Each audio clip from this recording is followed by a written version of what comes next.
Hi! இன்னைக்கு சப்பாத்திக்கு சூப்பரான சைட் டிஷ் தான் பார்க்க போறோம். கண்டிப்பா அத ட்ரை பண்ணி பாருங்க. ராஜ்மாவ நான் வந்து ஒரு 5 ஹார்ஸ் ஊற வச்சு வேக வச்சு எடுத்துருக்கேன். அப்புறம் கடாயில எண்ணெய் ஊத்தி சோம்பு, வெங்காயம், 3 காஷ்மீரி மிளகாய், 3 தக்காளி போட்டு நல்லா வதக்கிட்டு, அத வந்து ஒரு பேஸ்ட் மாரி நல்லா அரைச்சு எடுத்துக்கோங்க. அரைச்சதுக்கப்புறம் ஒரு குக்கர்ல எண்ணெய் ஊத்தி ஸ்பைசஸ் ஆட் பண்ணிட்டு, அரைச்ச பேஸ்ட் ஆட் பண்ணிட்டு, நல்லா வதக்கிட்டு, வதங்குனதுக்கப்புறம் இஞ்சி பூண்டு பேஸ்ட் போட்டுக்கோங்க. இஞ்சி பூண்டு பேஸ்ட்டு வதங்குனதுக்கப்புறம், மஞ்சத்தூள், கரம் மசாலா, வெறும் மிளகாய்த்தூள் போட்டு நல்லா மிக்ஸ் பண்ணிக்கோங்க. தேவையான அளவுக்கு உப்பு போட்டுட்டு, நம்ம ஆல்ரெடி வேக வச்சிருக்கோம்ல ராஜ்மா, அத வந்து நம்ப அந்த தண்ணியோட ஆட் பண்ணிக்கோங்க. அப்பதான் ரொம்ப நம்பளுக்கு டேஸ்ட்டா இருக்கும். ரொம்ப ஹெல்த்தியும் கூட அது. குழந்தைங்களுக்குலாம் இது கண்டிப்பா செஞ்சு குடுங்க. ரொம்ப ஹெல்த்தியானது இது.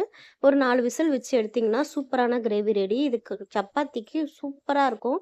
கண்டிப்பா ட்ரை பண்ணி பாருங்க. எப்பயுமே செய்ற சைட் டிஷ்ஷோட இது டிஃபரெண்ட்டா இருக்கும். வீடியோ புடிச்சிருந்தா லைக் பண்ணுங்க.